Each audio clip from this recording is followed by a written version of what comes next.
नमस्कार मित्रों, आज का मेरा विषय है जोड़ों में चिकनाई की कमी। घुटने, बाजू, कमर, इसमें बहुत चिकनाई की कमी हो जाती है। इसका जो मुख्य कारण है आपके अम्ल पित्त का बढ़ना है, गर्म चीज़ों का अधिक सेवन करना, एसिड का बढ़ना, इसके कारण चिकनाई घट जाती है। इसके लिए मैंने बहुत ही अच्छा इस्तेमाल कराया हुआ अपने मरीजों को ये योग बना रखा। बहुत सारी जड़ी बूटी हैं इसमें, जैसे आपके पित्त पापड़ा वगैरह है और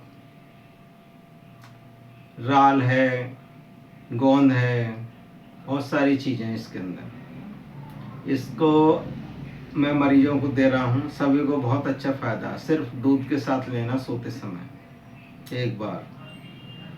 आपके 30 से 60 दिन में, 3 से 4 दिन में आराम शुरू हो जाता है।